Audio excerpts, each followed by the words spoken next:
গরু কুরবানি করে সেই গরুর জীব মৃত লোকটির শরীরে স্পর্শ করাতে মৃত লোকটি জীবিত হয়ে উঠল এবং তাকে যে হত্যা করেছে সে তার নাম প্রকাশ করে দিয়ে আবার মৃত্যুবরণ করল। ঘটনাটি পবিত্র কুরআনের সূরা বাকারার একটি ঘটনা। চলুন তাহলে ঘটনাটি শুনে আসি। বনি ইসরাইল বংশের এক শক্তিশালী ও সাহসী যুবকের নাম ছিল আকিল বিন সোলামান। সে খুব সচ্ছল ছিল না, অতি সাধারণভাবে জীবনযাপন করত। তার এক চাচা ছিল, তার নাম ছিল আমিল। সে ছিল বিরাট ধনী ব্যক্তি, তার ছিল অনেক ধনসম্পদ। সে ভাইয়ের ছেলেকে কিছুই দিত না। নিজের আরাম আয়েশ ও সম্পদ বৃদ্ধির চেষ্টাই ছিল তার জীবনের লক্ষ্য। যদিও সে বনি ইসরাইল বংশের লোক, কিন্তু হজরত মুসা আলাইহিসসালামের প্রতি একনিষ্ঠ আস্থাবান ছিল না। তবে হজরত মুসা আলাইহিসসালামের বিরুদ্ধবাদীদের সঙ্গেও তার সম্পর্ক ছিল না। সে নিরিবিলি জীবনযাপন করতে পছন্দ করত। তার কোনো ছেলে মেয়ে ছিল না, তাই ভাতিজা তাকে হত্যা করে তার সমুদয় সম্পত্তির মালিক হবার পরিকল্পনা করল। অনেক দিন ধরে সুযোগ সন্ধানের পরে একদিন সে তার চাচা আমিলকে হত্যা করে রাতের অন্ধকারে তার লাশ শহরের বাইরে নিয়ে ফেলে আসলো। তারপর সে চাচার সমুদয় সম্পত্তির মালিক হিসেবে চাচার বাড়িতে গিয়ে উঠল। আমিলের হত্যাকাণ্ড যেন অন্য মানুষের উপর বর্তায়, সেজন্য সে চাচার হত্যাকারীর অনুসন্ধানের ভান করে প্রতিবেশী মানুষকে দোষারোপ করতে আরম্ভ করল। সাধারণত মানুষ তার সম্মুখে কথা বলতে সাহস পেল না, যেহেতু এখন সে অনেক ধনসম্পদের মালিক এবং তার শক্তি সামর্থ্য বিরাট। তাই নীরবে তার অনুযোগ ও অত্যাচার সহ্য করে যেতে লাগল। একদা একদল লোক এসে হজরত মুসা আলাইহিসসালামের নিকট আর্জ করল, হুজুর, আমরা আকিলের অত্যাচারে জর্জরিত, অতএব আপনি আল্লাহ তাআলার নিকট দোয়া করে আমিলের হত্যাকারীকে বের করে দিন। হজরত মুসা আলাইহিসসালাম দেশের মানুষের আবেদনের পরিপ্রেক্ষিতে আল্লাহ তাআলার নিকট দোয়া করলেন। আল্লাহ তাআলা তখন হজরত জিব্রাইল আলাইহিসসালামকে পাঠিয়ে জানিয়ে দিলেন যে ভালো দেখে একটি গরু কুরবানি করে তার জিহ্বা দ্বারা মৃত ব্যক্তিকে আঘাত করলে সে জীবিত হয়ে তার হত্যাকারীর নাম প্রকাশ করে দিবে। হজরত মুসা আলাইহিসসালাম বনি ইসরাইলদের নিকট এ সংবাদ দিলেন। বনি ইসরাইলেরা বলল, তুমি কি আমাদের সাথে ঠাট্টা করে গরু কুরবানির কথা বলো? তা না হলে গরু কুরবানির সাথে মৃত্যু রহস্য উদ্ঘাটনের কি সম্পর্ক থাকতে পারে?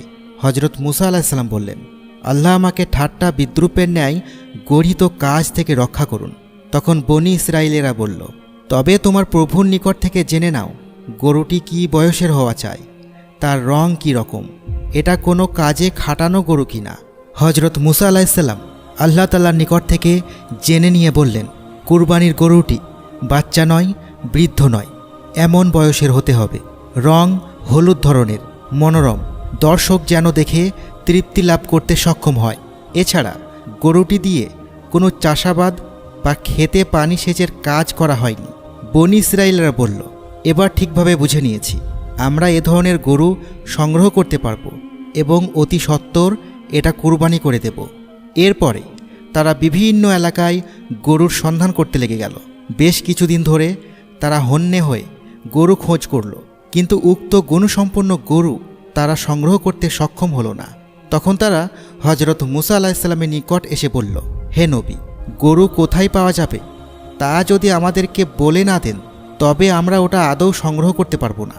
হজরত মুসা আলাইহিসসালাম তখন হজরত জিব্রাইল আলাইহিসসালামের নিকট গরু অনুসন্ধানের বিষয় জিজ্ঞেস করায় তিনি বললেন, বনি ইসরাইলের একজন নেককার ব্যক্তি মৃত্যুর পূর্বে তার ছোট ছেলের ভবিষ্যৎ উপকারের উদ্দেশ্যে একটি বাছুর গরু আল্লাহর নামে বনে ছেড়ে দেয়। কয়েক বছর পর ছেলেটি বড় হলো। তাদের সংসার ছিল অভাব অনটনের। তাই একদিন তার মাতা ছেলেকে ডেকে বলল, বাবা, তোমার পিতা তোমার ভবিষ্যৎ উপকারের নিয়তে আল্লাহর নামে একটি গরু ছেড়ে দিয়েছিলেন। তুমি এখন বনে গিয়ে দেখো গরুটি ধরে আনতে পারো কিনা। যদি ধরে আনতে পারো তাহলে আমাদের অভাবের সংসার বিরাট উপকার হবে। ওটা আমরা বিক্রয় করে যে টাকা পাবো তার অর্ধেক গরিবকে দান করব, বাকি অর্ধেক দ্বারা আমরা সংসার পরিচালনা করব। ছেলেটি তখন তার মায়ের কথা অনুসারে একদিন বনের মাঝে গিয়ে দুহাত তুলে আল্লাহর দরবারে ফরিয়াদ করল। আল্লাহ তাআলা তখন এতিম বাচ্চার প্রার্থনা মঞ্জুর করে গরুটি তার নিকট হাজির করে দিলেন। ছেলেটি তখন গরুর গলায় রশি লাগিয়ে বাড়ির দিকে রওনা করল। পথিমধ্যে শয়তান গরুটি তাড়িয়ে দেবার জন্য নানা রকম ষড়যন্ত্র করল, কিন্তু ছেলের মায়ের দোয়ার বরকতে তা ব্যর্থ হল এবং ছেলেটি গরু নিয়ে নিরাপদে বাড়িতে পৌঁছালো। তার মা গরু দেখে অত্যন্ত আনন্দিত হল এবং আল্লাহ দরবারে অসংখ্য শুকরিয়া আদায় করল। অতঃপর মহিলা তখন ছেলেকে বলল, বাবা, গরুটি নিয়ে বাজারে যাও। ছেলে বলল, কত দাম পেলে বিক্রয় করব? মা বলল, 3টি সোনার মোহর দাম হলে গরু দিয়ে দিও। ছেলে তখন গরু নিয়ে বাজারে গেল। আল্লাহর হুকুমে একজন ফেরেশতা মানুষের স্রোতে সেখানে এসে ছেলের নিকট গরুর দাম জিজ্ঞেস করল। ছেলে বলল, 3টি স্বর্ণ মোহর দাম হলে গরুটি বিক্রয় করব। লোকটি বলল, আমি এর দাম 6টি স্বর্ণ মোহর দিতে চেয়েছিলাম। ছেলেটি বলল, আমার মা আমাকে 3টি স্বর্ণ মোহরের বদলে বিক্রয় করতে বলেছেন। তখন লোকটি বলল, তোমার মায়ের নিকট জিজ্ঞেস করে আসো 6টি স্বর্ণ মোহরে তিনি বিক্রয় করতে চান কি না। ছেলেটি তখন দৌড়ে এসে তার মায়ের নিকট ঘটনাটি বলল। তার মা খুশি হয়ে বলল, বাবা, সবই আল্লাহ রহমত, এত দাম হবে আমি তা ভাবিনি। অতএব যদি লোকটি স্বইচ্ছায় এ দাম দিতে চায় তবে তুমি রাজি হয়ে গরু দিয়ে দাও। ছেলে এ খবর নিয়ে বাজারে এসে লোকটিকে তার মায়ের মন্তব্য জানালো। তখন লোকটি বলল, না, এর দাম আমি আরও অধিক মোহর দিতে চাই। এবার তোমার মাকে পুনরায় জিজ্ঞেস করে আসো। ছেলেটি তার মায়ের নিকট এসে লোকটির দ্বিতীয়বারের কথা বলল। ছেলের মা এবার বলল, এ লোকটি মানুষ নয়, নিশ্চয় সে আল্লাহর ফেরেশতা। অতএব তুমি এবার তাকে গিয়ে বলো, আপনি যে দাম সাব্যস্ত করে দিবেন সে দামে আমরা রাজি থাকব। ছেলেটি তৎক্ষণাৎ লোকটির নিকট গিয়ে তার মায়ের শিখানো কথা বলল। তখন লোকটি বলল, বাছাধন, গরুটি আরও 2-1 দিন পরে বিক্রয় করো। হজরত মুসা আলাইহিসসালাম 2-1 দিনের মধ্যে পর্যাপ্ত দাম দিয়ে গরুটি নিয়ে যাবে। এ গরু কুরবানি করার জন্য বনি ইসরাইলের প্রতি আল্লাহ তাআলা নির্দেশ দিয়েছেন।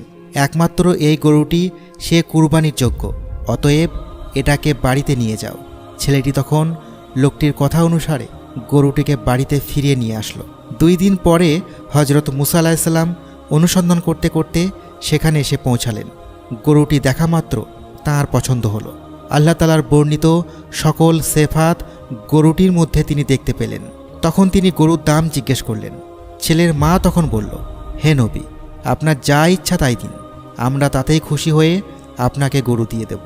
তখন হজরত মুসা আলাইহিসসালাম বনি ইসরাইলদেরকে হুকুম দিলেন, এটার চামড়ায় যতগুলো স্বর্ণ মোহর ধরে বলে তোমরা মনে করো সেই পরিমাণ মোহর এ বৃদ্ধ মহিলাকে দিয়ে দাও। এ গরু সাধারণ গরু নয়, এটা আল্লাহ তাআলার আমলে প্রতিপালিত হয়েছে, অতএব এর দাম অনেক বেশি। তখন বনি ইসরাইলের লোকেরা অনুমান করে 3 ঝুড়ি স্বর্ণমোহর বৃদ্ধাকে দিয়ে গরুটি নিয়ে নিল। অতঃপর তারা নবীর উপস্থিতিতে গরুটি জবেহ করল এবং তার জিহ্বা কেটে মৃত আমিলের শরীরে স্পর্শ করায় সঙ্গে সঙ্গে সে জীবিত হয়ে বলে উঠল, হে জনগণ, তোমরা সাক্ষী থাকো, আমাকে অন্য কোনো লোকে হত্যা করেনি। আমার ভাতিজা আকিল আমার ধনসম্পদ আত্মসাতের লোভে আমাকে হত্যা করেছে। আল্লাহ তাআলা যেন তার বিচার করেন। এ কথা বলে সে পুনরায় মৃত অবস্থায় পড়ে গেল। সকল মানুষ আমিলের কথা শুনল। অতঃপর হজরত মুসা আলাইহিসসালাম আকিলকে হত্যা করে তার সকল সম্পদ গরিবের মধ্যে বিতরণের হুকুম দিলেন। জনসাধারণ তখন হজরত মুসা আলাইহিসসালামের আদেশ অনুসারে আকিলকে ধরে হত্যা করল।